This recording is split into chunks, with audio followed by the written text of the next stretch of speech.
Right, nou gisterand het ons 'n lekker geselsie om die vuur gehad en ek weet waar julle almal met my staan.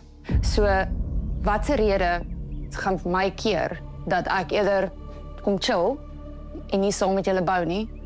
Want as daar vanaand 'n stemmery kom is ek uit. Julle het dit baie duidelik gemaak. So vir wie bou ek hierdie brug dan nou?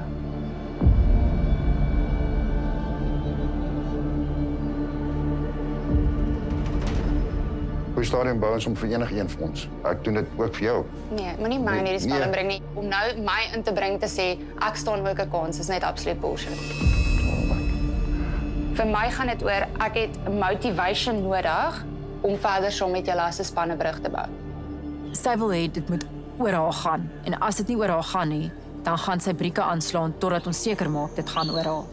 Sy is eers huis toe gestuur uit sy huis uit vir 'n rede. Hier kom sy terug. Dit was baie ongemaklik en niks het verander nie.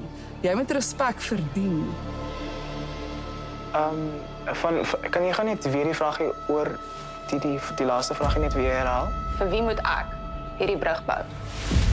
Mariska en die res van ons. Ons is een span.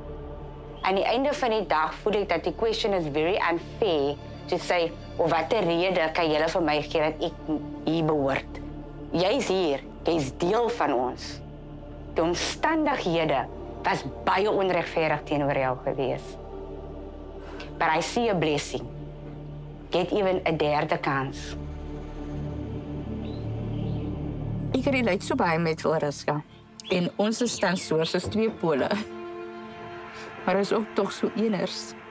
Is amper asof ek net voel, dis nie regverdig, want daar nou nie eens 'n regte kans ook gekry nie. Ek is bereid om kliphard saam met jou te werk om my brug klaar te bou.